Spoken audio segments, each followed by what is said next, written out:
Welcome, everyone. My name is James Churches, and it's my pleasure to welcome you this morning to this special event.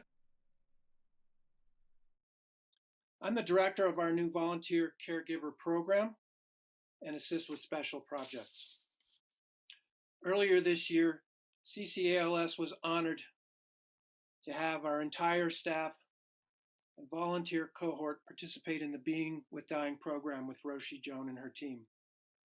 It has been inspiring our work every day since that amazing experience. Thank you so very much, Roshi Joan, for being with us today. Please know that everyone's sound has been turned off with broadcast clarity. Roshi will invite participation in the chat feature and may invite questions later. If you have a question, please go to the Reactions tab at the bottom of your screen and click on Raise Hand. You will be called upon in turn. Please keep your video on during the presentation. This year, with the generous support of the G.R.A.C.E Foundation, we were able to create our volunteer caregiver program. We've got a wonderful group of volunteers, many of whom are with us today, along with many of our staff, engaging in the mission of Compassionate Care ALS. Thank you all so very much. I've known our founder, Ron Hoffman, for 25 years, and for a good 15 years, his desire has been to bring Roshi Joan Halifax in for a talk. Today, that wish has come to fruition. Along the way, we decided that Roshi's message was too important to give only to our volunteers and staff. All of us at some point in our lives, perhaps right now, will be called upon to be the caregiver of another. Our hope is that when that time comes for you, you will be able to show up with mindfulness and compassion. Roshi's teaching today will help make that possible. For many of you, Roshi Joan Halifax needs no introduction. For those that don't know her, she is founder, abbot, and head teacher of Upaya Institute and Zen Center in Santa Fe, New Mexico. She is a PhD anthropologist. Happy Sunday. It's good to see you all. Good to see you all. Somebody needs to...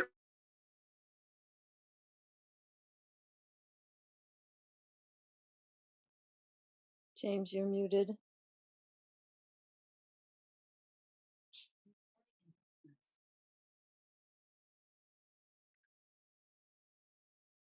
Somehow I got muted.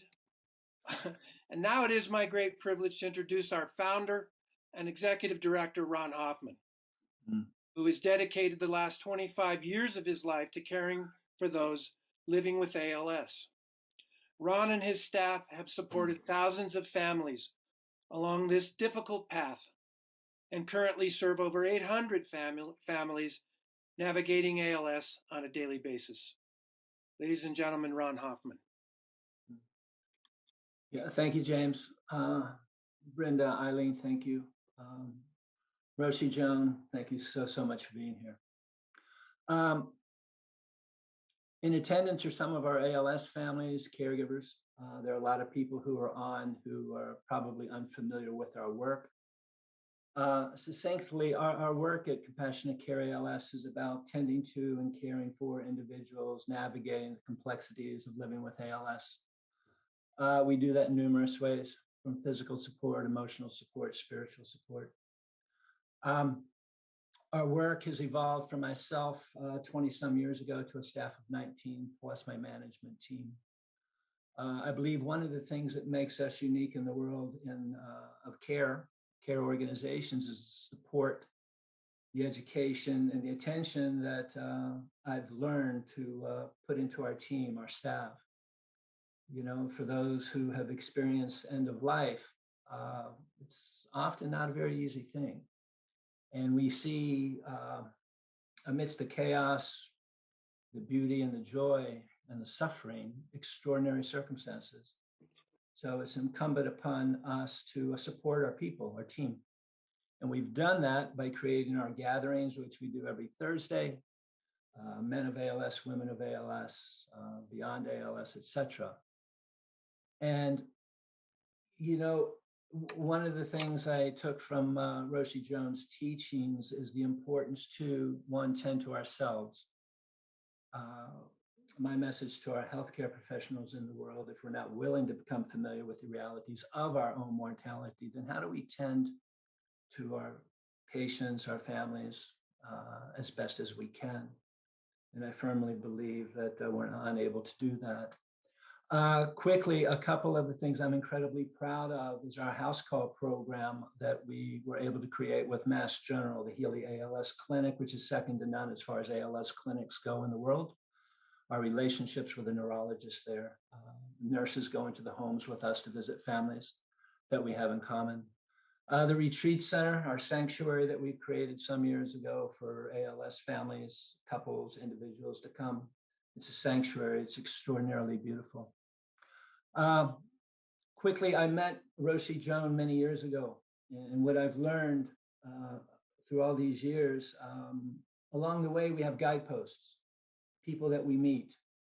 I met a man named Jeffrey Duvall long ago who was one of those guideposts. You know, when we're at a crossroads, we're fortunate enough maybe to meet someone, and metaphorically speaking, they're pointing in this direction over here as an invitation.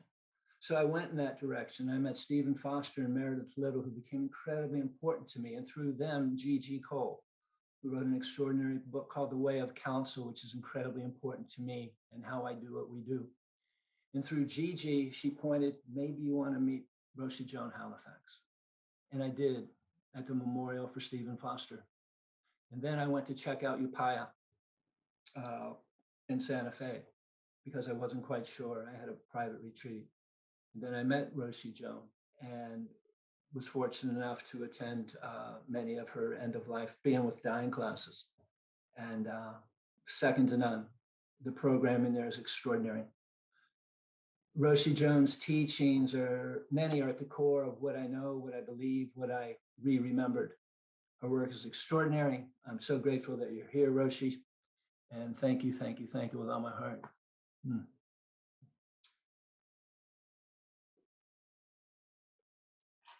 Thank you, Ron and James, so much. It's a real privilege to be here. And I'm going to ask if you who are gathered here would put into the chat stream what your relationship to ALS is. I really would like to know a little bit. I see, Pat says tending to Dan, caregiver. My husband has ALS. Caregiver. I'm living with ALS. My clients have had ALS. I'm my mom's caregiver. I serve those with ALS at the Les Turner ALS Foundation. My sister has ALS. Caregiver to my husband, passed 2 years ago. I've had 3 friends, was part of the care team. Nurse practitioner, caregiver, hospice spiritual counselor, family therapist for hospice, social worker at hospice. I support others. My husband has ALS. My wife has ALS. Family member has ALS. And Mary, longtime supporter, CCALS staff. Now my brother has ALS. PALS. Ministry as a chaplain. I have MSA, sister illness to ALS, and currently a volunteer with CCALS. My daughter died of ALS in June.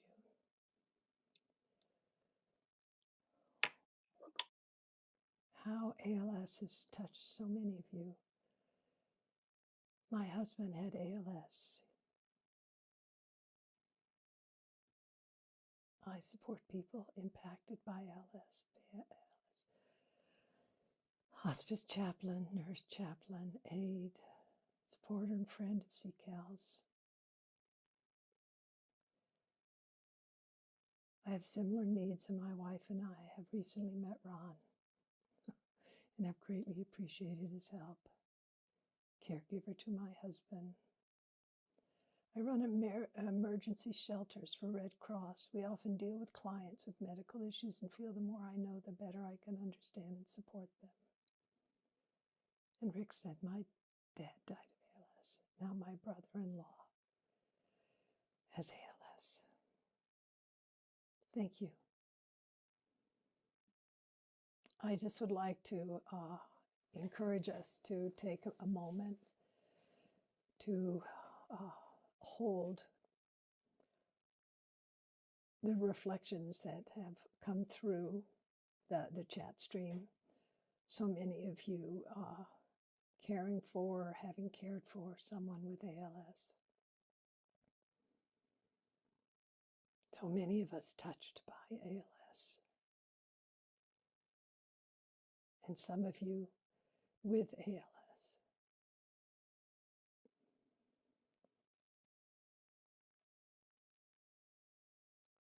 And really allowing yourself just for a moment or so to notice whatever your response is.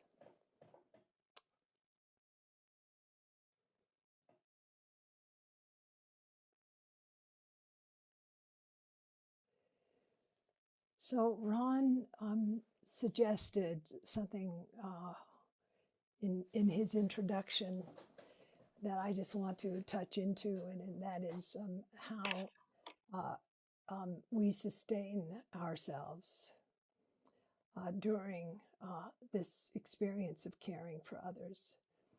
And I want to share some words at this very beginning about this process of what it means to provide compassionate care. And what it means also to meet the challenges of providing compassionate care to an illness that is so confounding and in many cases life limiting, in the sense of making one's world smaller, but also, as Ron knows and many of you know,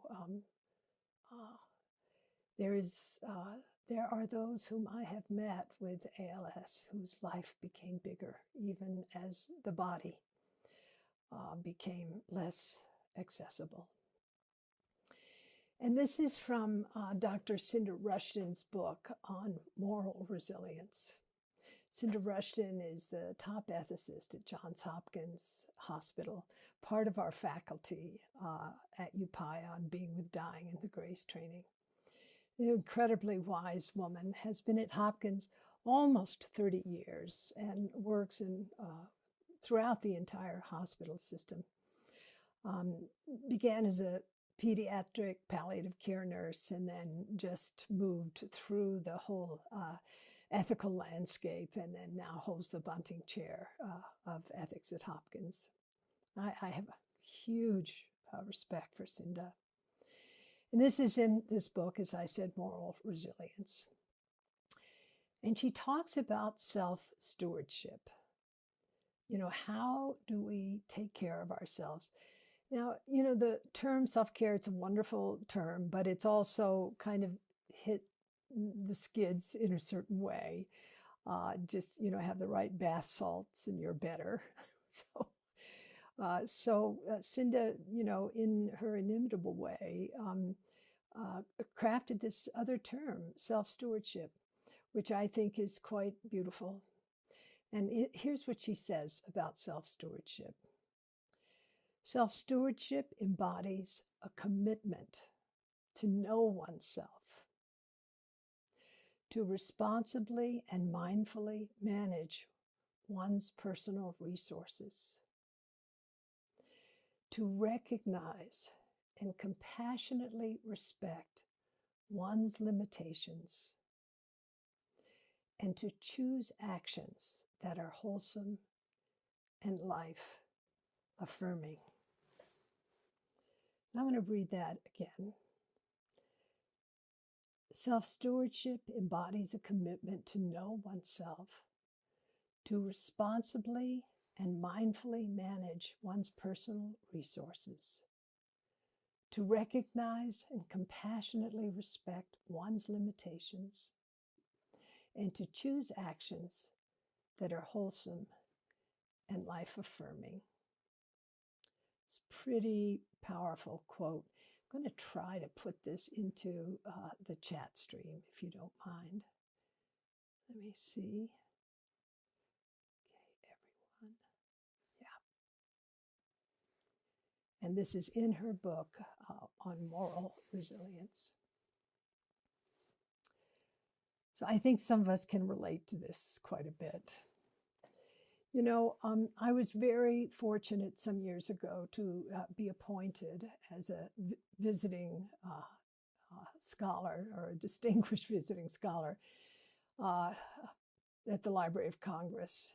And as you all know, I'd spent many years, actually since 1970, serving dying people and in training healthcare workers in care of the dying. And as a result of particularly my relationship with healthcare workers, I became aware that there was a really serious, increasingly damaging deficit of compassion in medical care. And that this compassion deficit affected not only patients, but also clinicians, and even affected the institutions in which clinicians serve. So this time at the library was dedicated to synthesizing what I had learned about compassion from the work in neuroscience, important research in social psychology, from the work of neuroscientist Francisco Varela, and of course my own experience as a caregiver, working in the end-of-life care field, encountering many clinicians over decades in hospice and later in palliative care, also in general practice, nurses, doctors, volunteers in hospice. You know, just I learned so much from others, but I learned from myself, not only as a contemplative, but this is an important part of my learning experience, but also my own challenges in giving care to others. And so when I was at the library, I developed a heuristic map of compassion, because I realized the only way that I could understand compassion, not just as a religious or a feeling, a kind of psychological feature, was I had to go deep into compassion myself as a lived experience, and also to look at the neuroscience and social psychology research that was being done on compassion. And one of the things that was clear to me is that many people conflate empathy and compassion. And I'll say more about that later. I wanted also to find ways in order to train people how to cultivate compassion. And I saw that, you know, many of the endeavors dedicated to training people were maybe not so effective. And also it was a bit like Sunday, you know, it's like going to a meditation retreat or a training program, and then you're thrown out into the landscape of our lived world, and you realize, whoa, great, I loved the training, it was wonderful, it was inspirational, but my same reactivity, my same responses are coming up, and I'm just not handling things that well. So I developed this map of compassion, and what I saw was that compassion is made of non-compassion elements. And also that compassion happens in relation to context. It's about mutuality, it's about relationality, it's about adaptivity. And as Varela said in one of his early writings, compassion has no rules.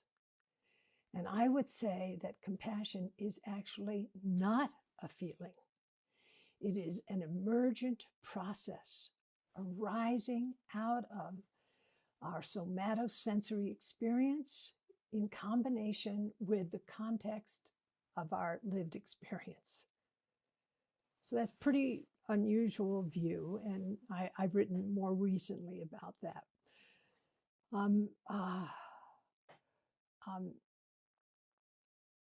Yeah, compassion. And out of that, I developed an intervention called G.R.A.C.E, which I'll explore with you a little bit later. But during this exploratory work, I began to outline issues which I called edge states. And these are important qualities in doing the work of caring for others, but qualities which have deep shadows. And I also knew that many of my associates in other vocations, for example, of service, like, in education, law, politics, humanitarian work, environmental endeavors, and, even in business, had similar experiences of deep challenges in relation to showing up and being in deep mediated connection with the truth of suffering as it is. So before I go more into compassion, I want to explore with all of you about edge states. I'll also share with you some perspectives on compassion and about the G.R.A.C.E process at the end. But I also want to say that about these edge states that we're going to be touching into now, and which I've described at some length in my book, Standing at the Edge. So if you're interested, I encourage you to look at that book. What compassion makes possible is for us to actually be able to stand on the high edge of our lives, the high edge of these edge states. And even if we go over, compassion is, if you will, the way we can leverage ourselves back into a healthy relationship. Now, what I'm going to describe, I believe, are internal and interpersonal qualities without which we really can't serve.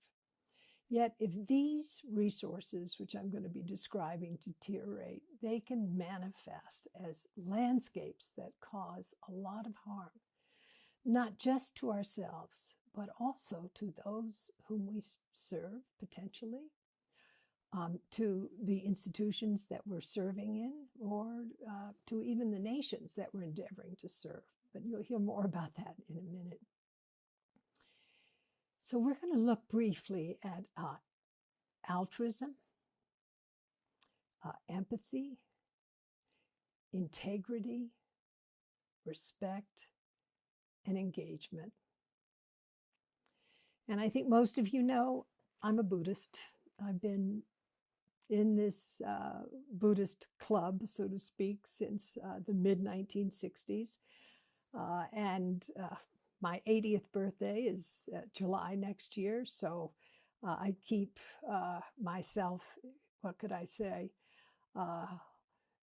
working these edge states day after day, because I will say it is a constant process, if you will, of course correction.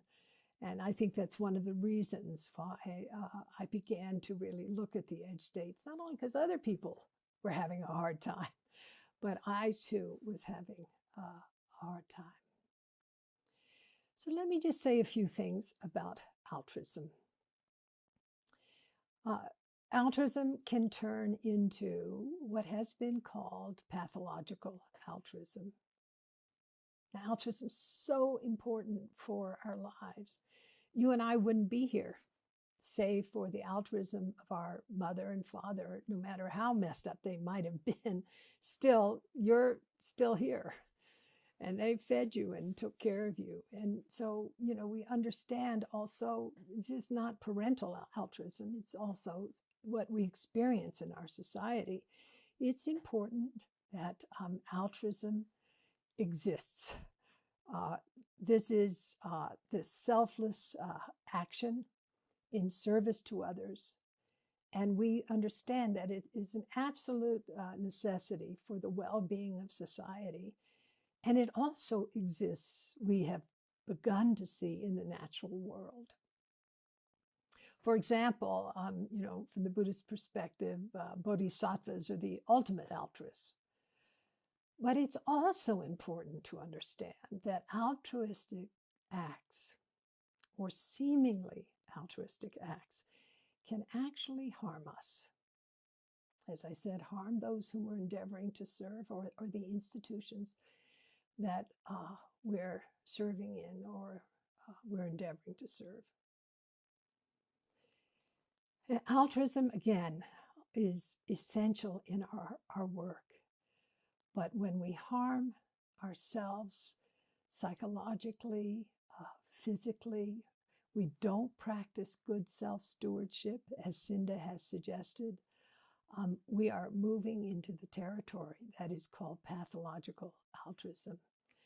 And it doesn't do anybody any good. So a few words then about empathy.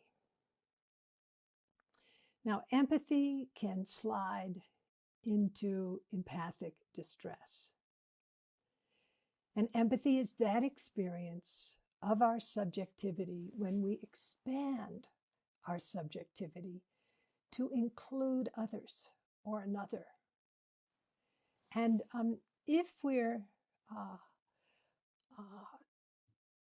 in this experience of resonance, psychological, physical, cognitive resonance with another, if we're in that kind of resonance, that allows us to have deeper understanding of our experience and the other person's experience. It can deepen our sense of concern. And I often say that a world without empathy is a world where we are dead to each other. And yet, when our empathy, when our identification with the person whom we're serving is too great, what happens is that we move into what is called empathic over-arousal, which gives rise to what the social psychologists call empathic distress. That is, we're in this state of vicarious suffering of the patient or family member whom we're endeavoring to serve. And the work that I think is so important exploring this area is of the social psychologists Daniel Batson and Nancy Eisenberg. I really encourage those of you who want to go a little bit further. It's in my book. It's summarized. Their work is summarized in my book, not technically, but their work has been absolutely key in understanding how empathy operates. So if we're, for example, in a state of over-identification, and this is a continuum, by the way, and you're looking for the sweet spot. So one is the objectification at one end of the continuum, and the other is over-identification, and you're looking for that place really in the middle where you're in resonance. And one of the points that Nancy Eisenberg makes is that there has to be, for us to experience empathy on the way to compassion, some level of arousal. It's like we have to feel something. We're not just there as a cipher, sort of blank landscape, in perfect so-called equanimity, in denial or non-feeling, shut down. There is arousal. There's an feeling of an experience of activation. It actually shows up on the fMRI when these, practitioners are put, into the machine, and their brains light up in areas where there is definite activation. So that activation is necessary, but too much, we go into overwhelm. And I know that I myself, and I imagine some of you have as well been through that experience. And in my book, I tell the story of a clinic that we were part of. I do this work in the Himalayas in running high altitude clinics, not for climbers at all, but for people in remote villages in very materially impoverished areas of Nepal. And as a result of that work, I've seen some things that are pretty raw because these people have no access to medical care at all.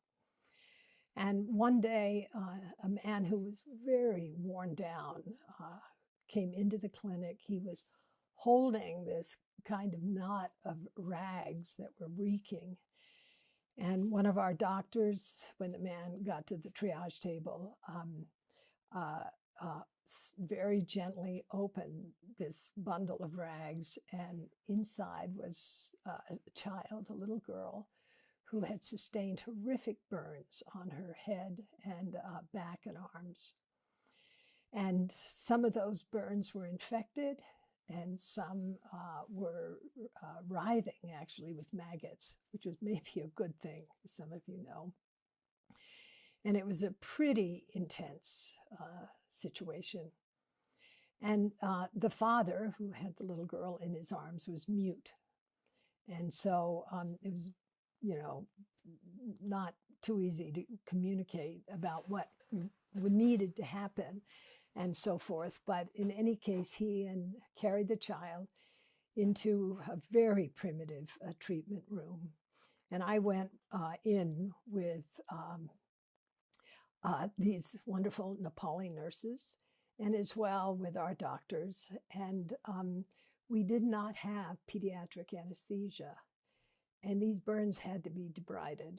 And it was really, it was tough.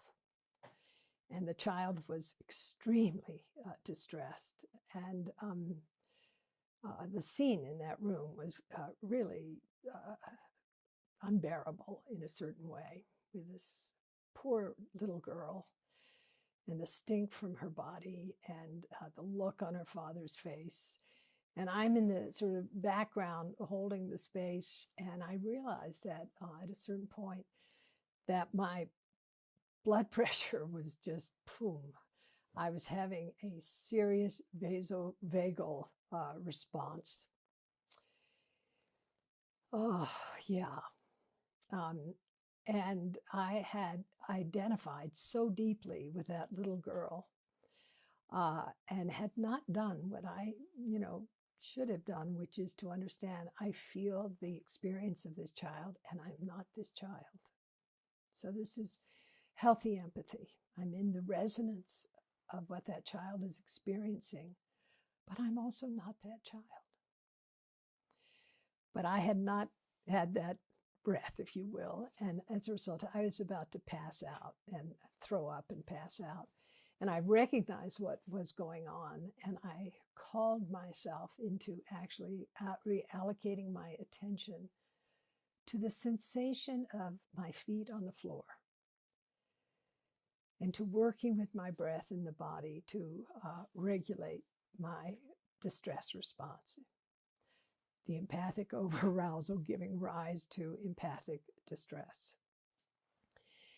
I also want to mention two other things in this regard. In the work that Batson and Eisenberg talk about, they say, when you're in this state of empathic distress, over-identification, taking on the suffering of others, there can be two response pathways. And one is called selfish prosocial behavior.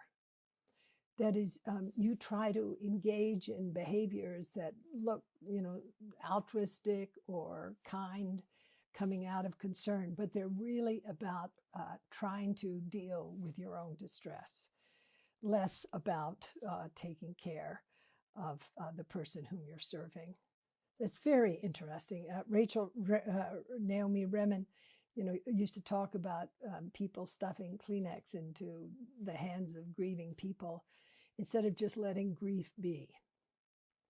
So it's a very fine line, as you can imagine. And then they talk about, and I've added to this, several other responses that I've found were related to fear. That is that we just shut down. We go numb.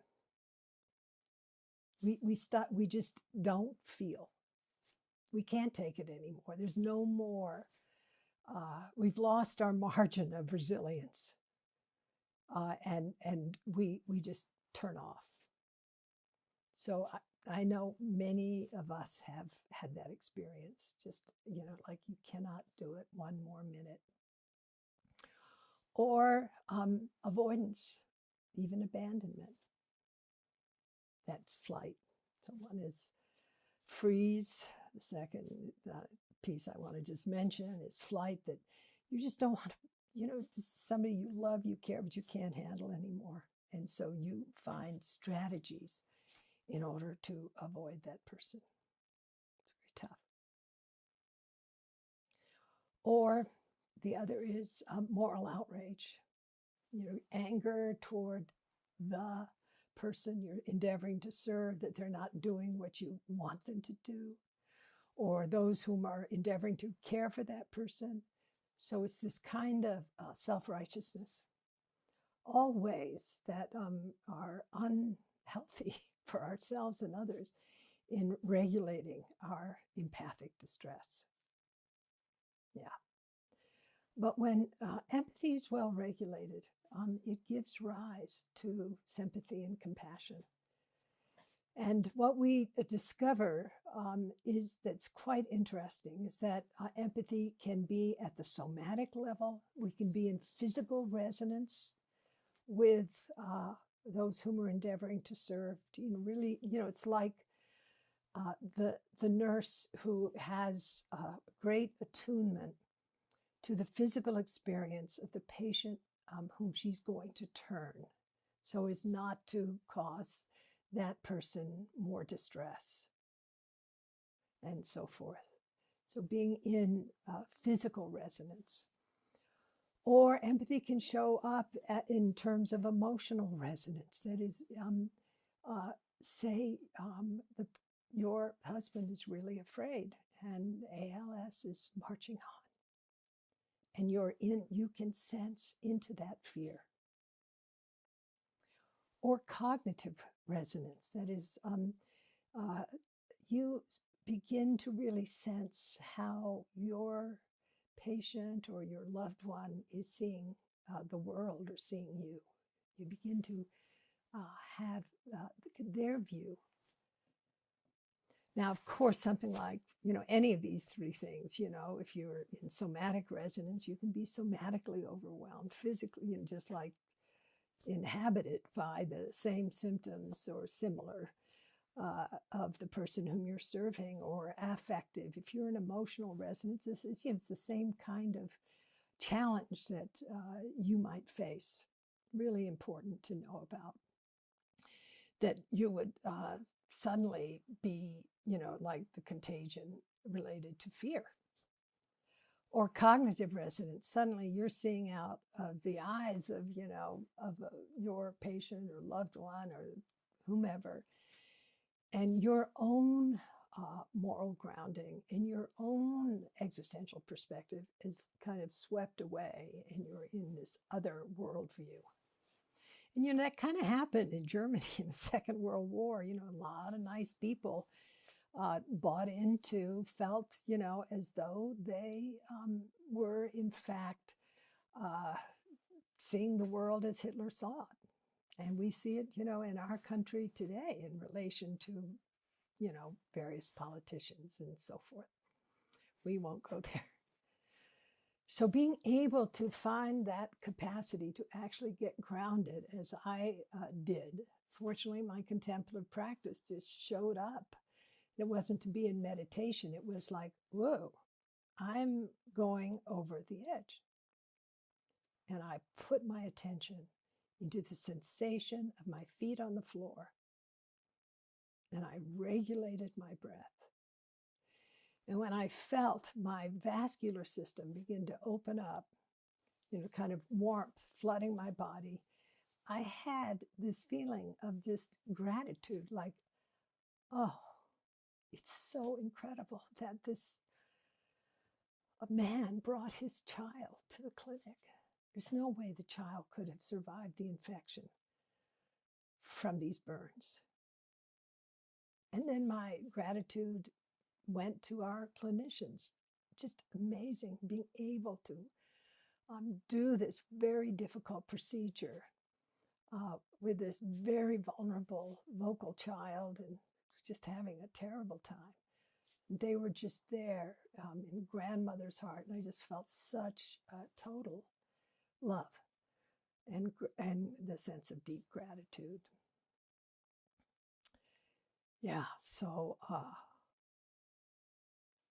important. Empathy is really important, but it's also important that we regulate it. I'd like to move on to the edge state of integrity. And, integrity points to having strong moral principles.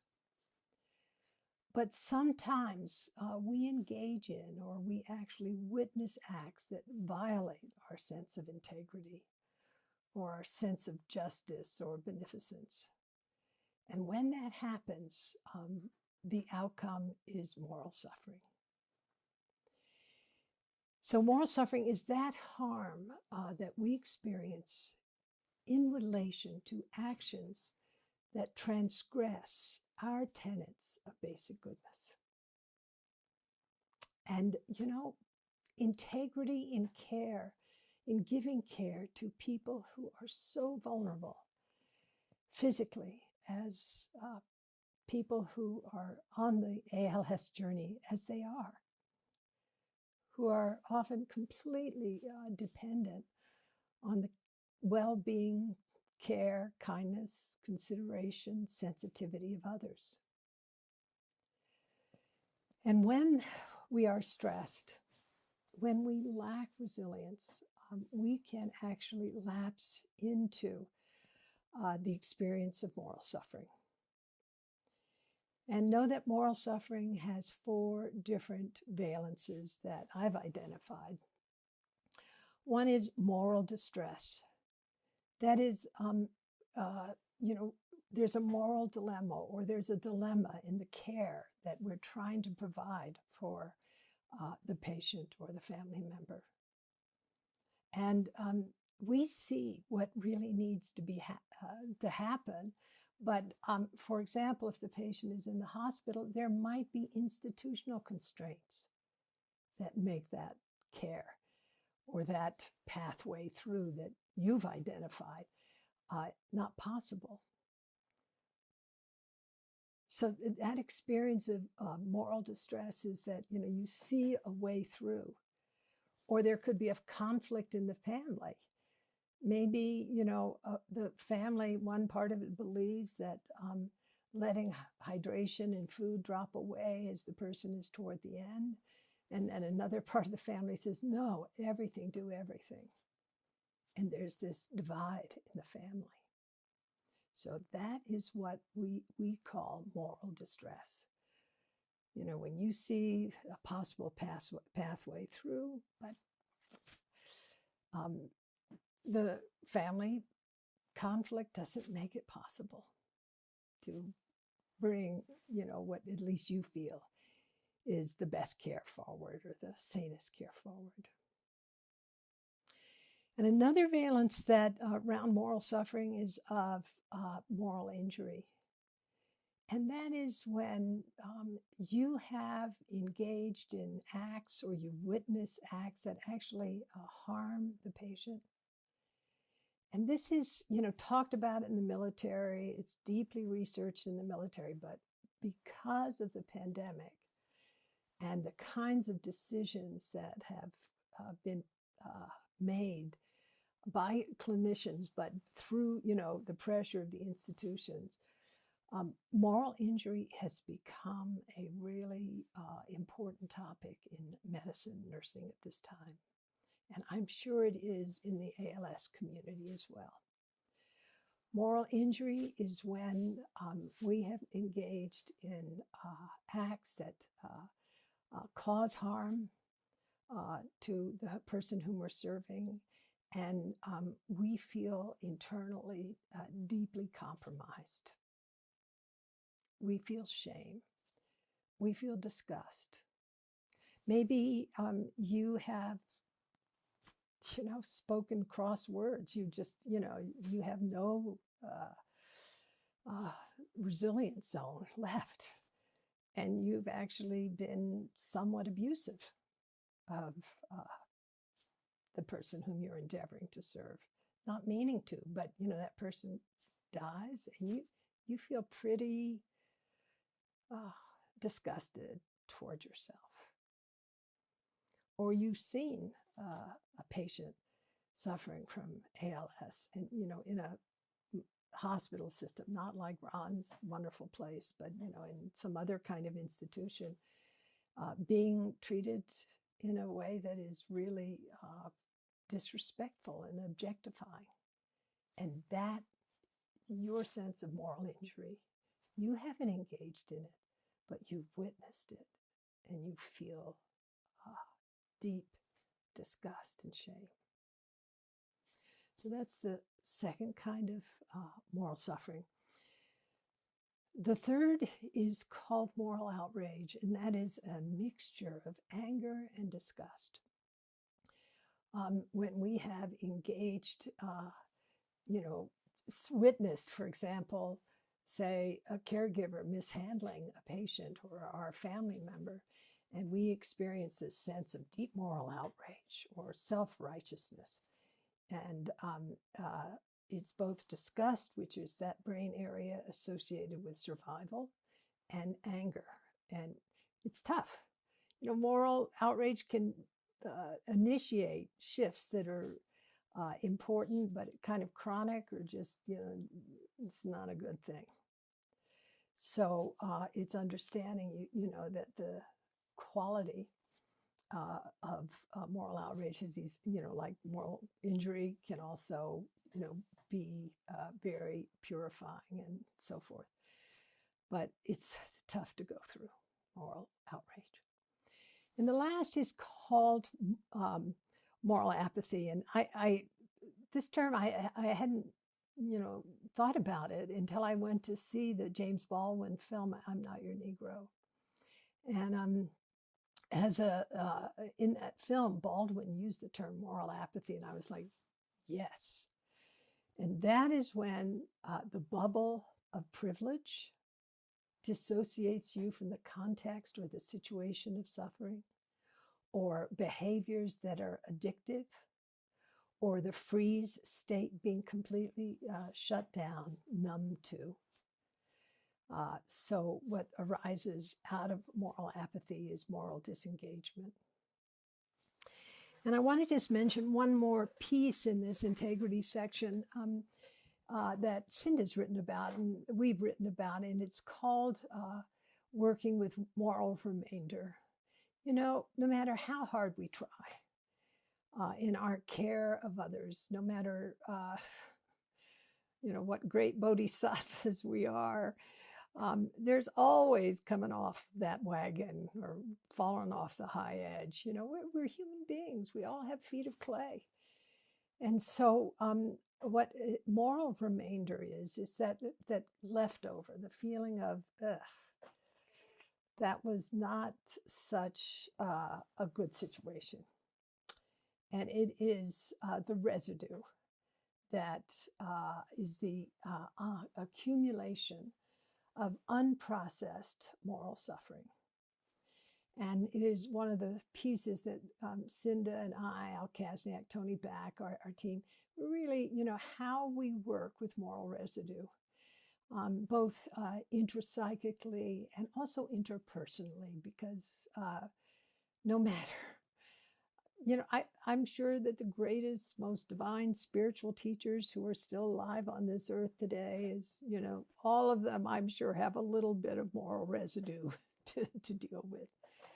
So that humility, what Cinda calls clinical humility that rises in creating the context of transparency. So, we can talk about these issues that we feel morally compromised about.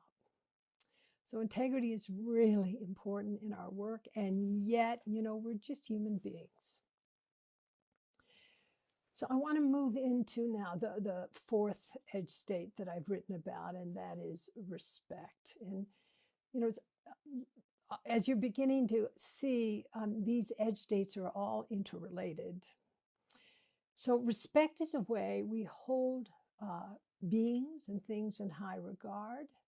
And it also has to do with respect of our own self, and also respect for principles of care, compassion, and so forth. But also there's disrespect, which is its shadow. And it's when we go against the grain of our values and the basic principles of civility, and disparage others, and also disparage ourselves. And there are two kind of vectors in relation to respect. One is called horizontal hostility. And horizontal hostility points to the experience of bullying, disparagement, incivility, put down those who are our peers. And a student of mine from a long time ago shared with me that she was a nurse, and that some 15 to 25% of nurses actually leave the nursing profession because of horizontal hostility. And this can happen, not only among nurses, but of course among doctors, hospice volunteers, among family members. This is a peer abuse.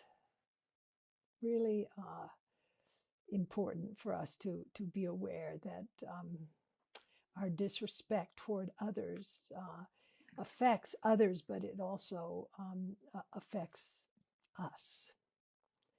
And it again often comes out or arises because our resilience zone, our margins, our capacities are diminished because we have not been able to work skillfully in this process of self-stewardship that has become familiar with our difficulties and our patterns, and to shift those. Now, there's also a vertical dimension to disrespect, and on that vertical dimension, might happen between, say, a doctor putting down a nurse putting down a patient. It also can be bottom up. It's where the patient actually begins to bully or be abusive toward those who are giving care. And I imagine that some of you have been through that experience. I certainly have been subjected to it myself, as a caregiver, where the patient really, out of a sense of really incredible suffering and lack of agency, and, looking down the road at the, what is ahead, expresses anger as bullying because of a lack of control in their lives. So vertical violence. So I want to say a few things then about the last edge state that I've written about, but please understand that these edge states have many different, like grief can be an edge state. There are healthy and important and humanizing aspects of grief. There are aspects of grief that, if they become chronic, can be highly problematic in one's life. And again, those of you who have lost a loved one to ALS, you know the work that grief asks of you. So this last piece, edge state, is engagement, and its shadow is burnout, and that's our work. I really feel like the work that you all are doing. It gives you such a sense of meaning, of purpose in your life. This work of serving others, but it's also understanding that overwork, pathological altruism, for example, just super self-sacrificing, not practicing good self-stewardship, overwork can lead to burnout, which is a big catch-all category, but it's an important landscape to know about. Also, being in a toxic workplace, Ron talks about this incredible refuge for ALS people that he's created, and the community itself in that workplace. It's like, how do you keep that community in a state of transparency, integrity, enjoyment, sharing the challenges, and so forth, where it's a healthy environment, not a poisonous one. And then the third that Freudenberger and others have, and Maslach have talked about in relation to burnout, is the lack of efficacy, the sense that what you're doing really isn't helping anybody. And this can cause actual physical and psychological collapse from burnout. Now, what I want to say is that even in their degraded forms, edge states can teach us. They can actually strengthen us. I've broken quite a few bones in my life, but I tend not, the same bone isn't going to break, because usually when that bone repairs itself, it's stronger for having been repaired. Or, just how bone and muscle are strengthened. One is, in moving in the mountains or working out or whatever, that the stress actually is important for strengthening the muscle or strengthening the bone. And so losing our footing, sliding down the slope of harm, doesn't have to be a terminal catastrophe. And this again is where community is so important, or relationship is so important. Working those edges within you, and so that what opens up is humility, perspective, and of course wisdom. A lot wiser. I don't know if you learn from all your successes. I seem to only learn from the challenges. So I have a bit more I want to say on this area, but I think what I'd like to do is to talk briefly about compassion, because there's been this confusion between compassion and empathy. And there's a term which I really disagree with, and so does, Matthieu Ricard and Richie Davidson and other, folks in this field, of compassion fatigue. We actually look on compassion in a way as a triple win. We know from the work in neuroscience and social psychology that compassion enhances our immune response. And there are a whole bunch of fascinating studies. I cite them in my book. So I just encourage you to look at the benefits, the psychophysical benefits of compassion.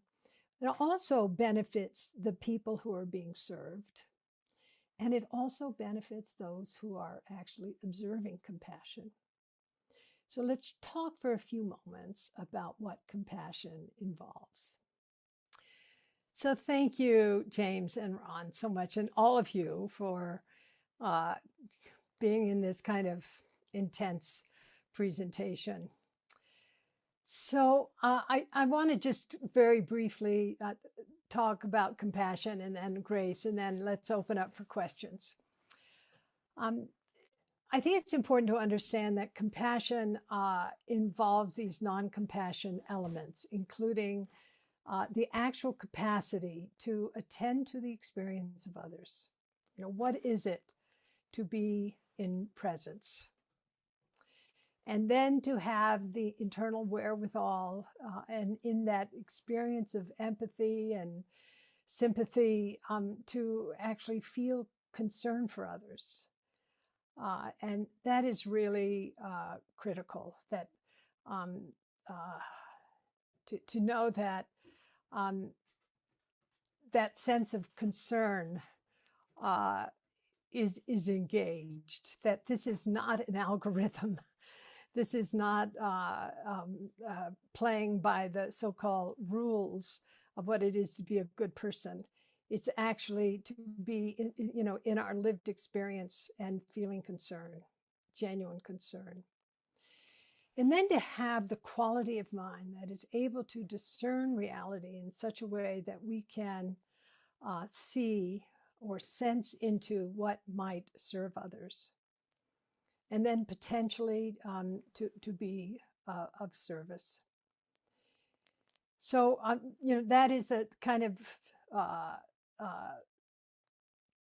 what could I say, the sort of basic down in the weeds, deep in the work of compassion, that capacity for presence, for empathy or concern or kindness, basically a very pro-social perspective, the ability to see clearly, and then to have this sense of no matter what, I will do my best to be a benefit to this one. And sometimes we can't do anything. Matthieu Ricard uses the example of being in an airplane and you see somebody floundering in the water below you, and that person doesn't realize this fog bank 100 yards away is an island. They just think it's fog floating on water, and if they get there, their life will be saved. And you can't do anything in your airplane, but there's this feeling of, wishing well, and so forth. And out of this work in compassion, I developed then this intervention. It's a tool called G.R.A.C.E, using the very elements about which I've spoken. But a mnemonic, it's kind of in the back pocket of the caregiver.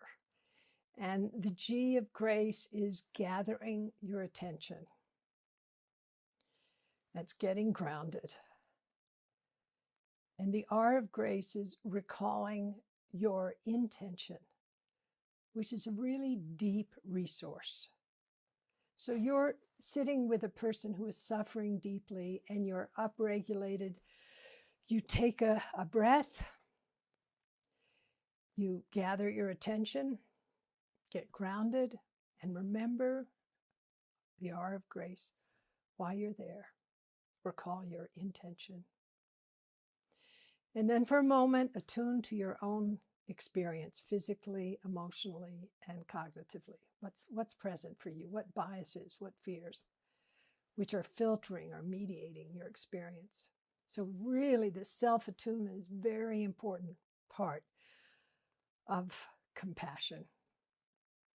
And then opening your subjectivity to include the experience of another, as our empathy, being in resonance with the person's physical experience, what feelings are present for them, and how they might be viewing their situation or the world or their future or you. That's the A of grace. And then the C of grace is considering what will serve. Coming out of this, the experience of presence, of your motivation as a resource for you, of this self-attunement, attunement to others. So you're just not slamming into your patient or your family member out of the rules or algorithms that are expected, but you're going, from a very deep place into the experience of connection and service. So you'll consider what will really serve here. And then the E of grace is engaging.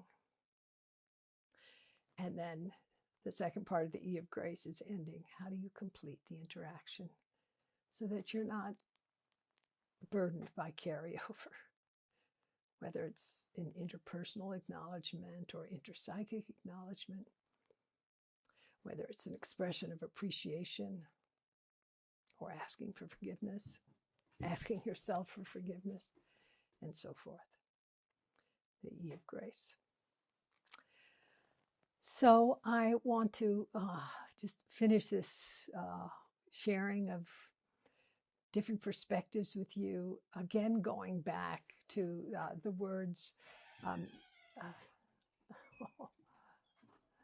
The dog just let herself out. Going back to Cinda's beautiful definition of self-stewardship, saying that self-stewardship embodies a commitment to know oneself, to responsibly and mindfully manage one's personal resources, to recognize and compassionately respect one's limitations, and to choose actions that are wholesome and life-affirming. Bless Cinda, bless you, Ron. And I'm going to just now invite you, if you have questions or comments, I'm here for you. So please go ahead and go to the reactions and then just raise your hand and we will be able to call on you and ask you to unmute yourself when it's your turn. So if you have a question for Roshi, please raise your hand. And you can ask tough questions. And I'm having a little computer problem again, so I can't read the chat stream. I'm sorry, but anyway. Okay, let's see if there's any questions in the chat. Cinda, Joan, can I just start with an acknowledgement that one of the things that I have appreciated greatly about your works over the years is that you have been, in a way, fearless, standing at many of the edges of other cultures, other huge shifts in the human story, your own and the others and the collective and spiritually. And one of the interesting tensions that I find working with families with ALS in particular is how hard it is to see down the road, because the road has the obvious mortality, the obvious end written in even the diagnosis. So even the beginning of the symptoms, the end is written in a certain way. And I'm wondering if you could speak a little bit about seeing clearly, because so much of your teaching asks for a deeper level of seeing and engagement. Both of our strengths and our weaknesses, our limitations are part of the whole system.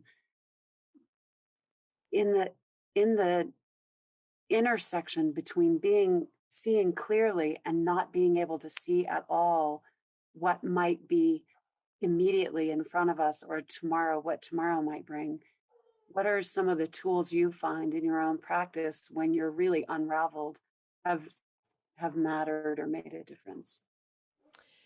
Well, one thing I'd like to say is that it's probably important to consider doing the psychospiritual and existential work prior to getting your diagnosis, if you know what I'm saying. This is one of the things that working in the end-of-life care field now for decades, people who are have a catastrophic diagnosis are concerned about managing their psychophysical symptoms, the stress, finding ways to extend their life that's sane, and so on and so forth. You in a way often become a project. your own project, like you're your own hospitalist in a certain way. So don't wait. I mean, really, do your work. I think a contemplative practice and working in a context that is very honest and deep is really important, particularly in relation to, what all of us are facing. I mean, someone with ALS is, facing imminent death, and we all are. And so, what this work can do is produce this kind of quality of heart. I think Ram Dass was a great example of it. He got, stroked and had to move from caregiver to patient category. And he'd done a lot of work, and he did more work as he moved into the patient category, so to speak. But don't wait. At this moment, if you really consider the truth of your mortality, that there's no, you might not be ALS, it could be anything that ends your life. The time to come to terms with the truth of our mortality is now, and then to experience what Thich Nhat Hanh has called the miracle of this moment. Now, this is it. This moment is it. My thing is don't wait. And Roshi Joan, what I would say is that's the biggest challenge that I see and continue to, assist people in navigating. Yeah. And yet it's the importance of honoring where they are, right? Exactly. Thank you, Ron. Looks like Susan has her hand up. Susan, can you unmute yourself for a question? Thank you, James. Roshi, thank you so much. I have so many feelings going on and thoughts, and I turned 75 yesterday, and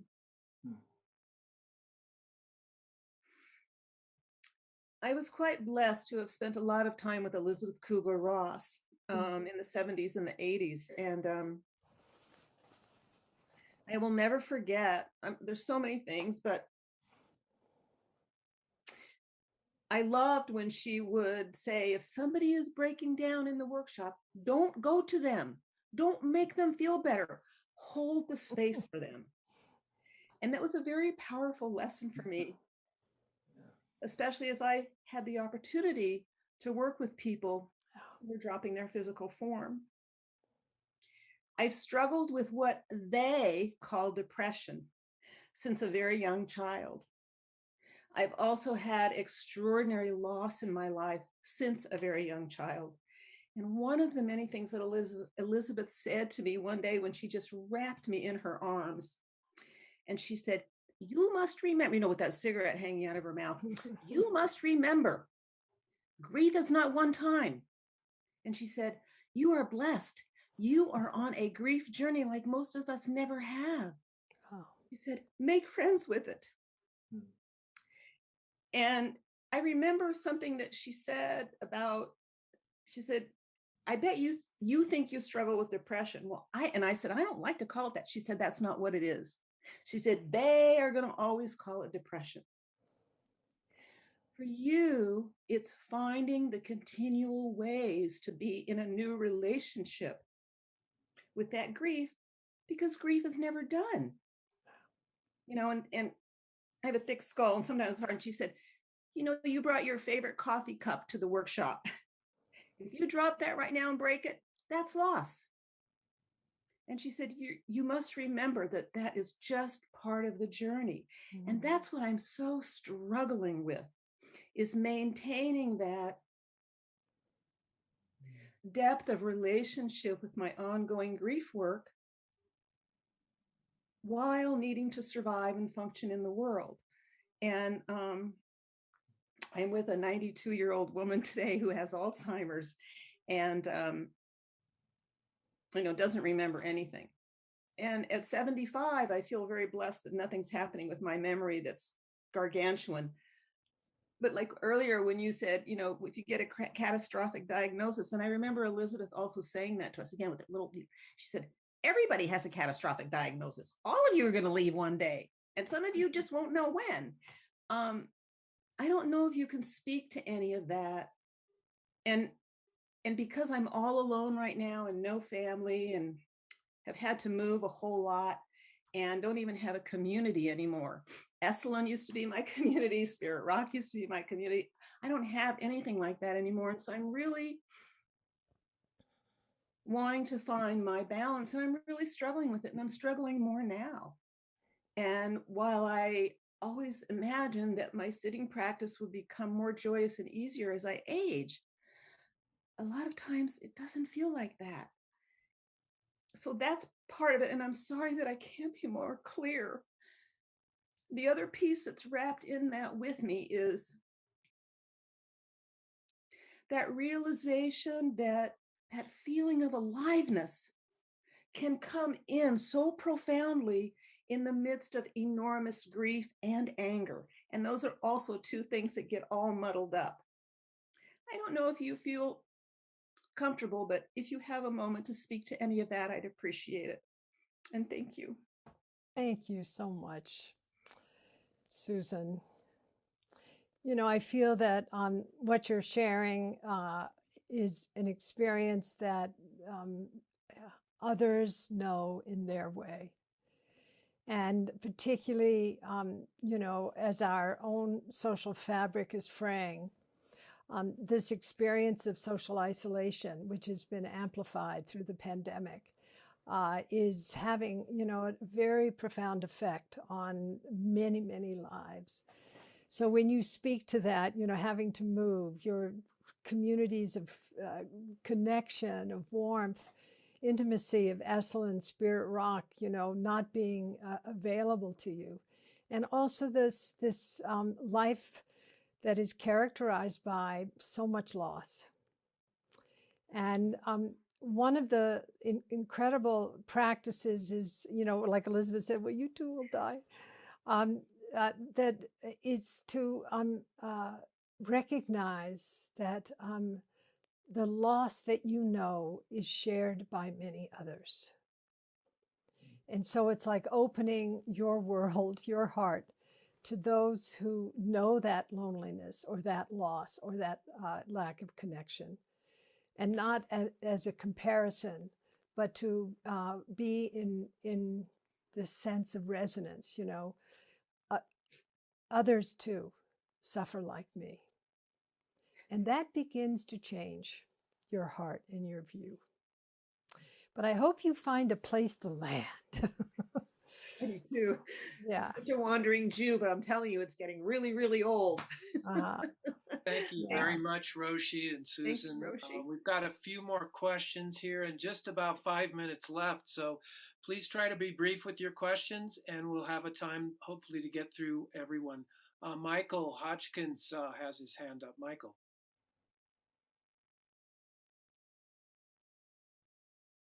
Can you unmute, Michael? Yes. Roshi, thank you so much. Basically, I just wanted to say that, and that through Ron, I was blessed to do the Being with Dying back, I think it was in May. And I have touched on that because it was recorded. I go back to it. But one of the things that you talked about here already was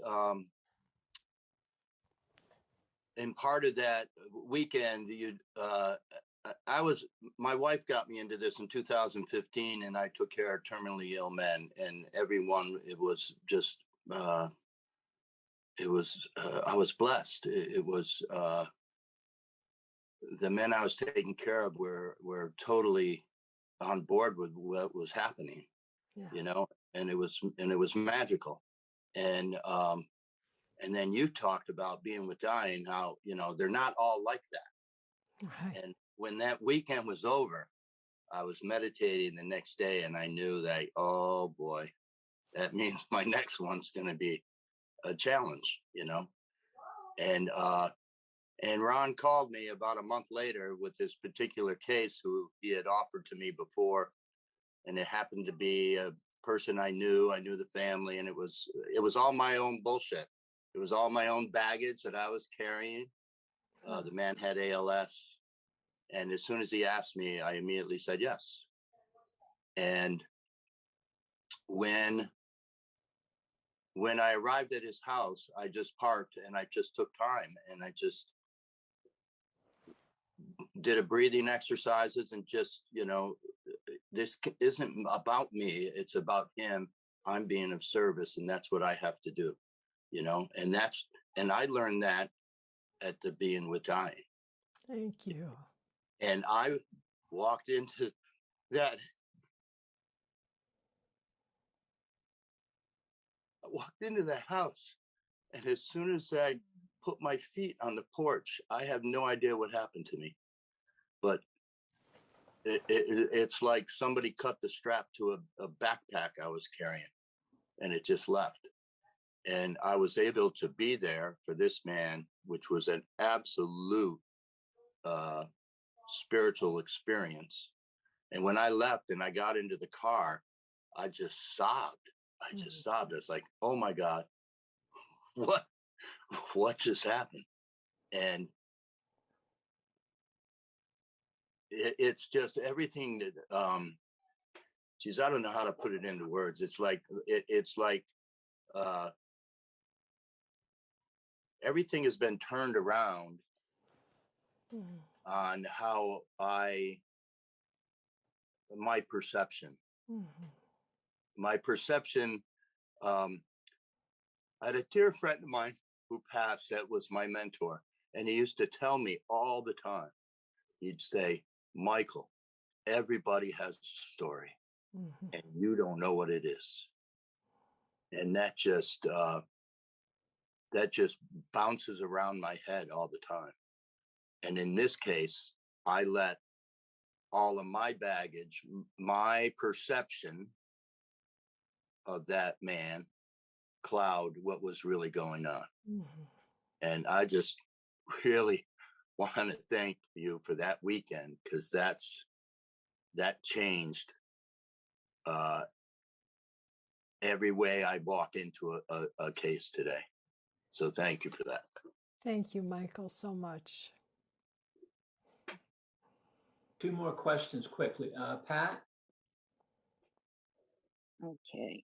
I'm going to see if I can do this. Oh, I was able to. Okay, I was able to step out. I am so glad that I attended this. My husband has ALS and frontal temporal dementia that has been full blown since he was diagnosed with the ALS.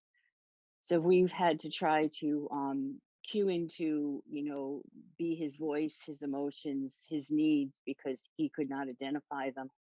And yet he knows everything else that's going on. He knows us. He follows the news, wants to know when he's going to get his 3rd booster.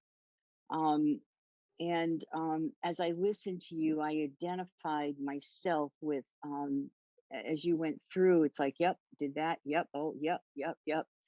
And the greatest thing, I've changed so much in the last 2.5 years, but the most helpful thing to me is to realize that whatever I did, however I did it, good, bad, or indifferent, I'm human, and I did my best at that time with what I had.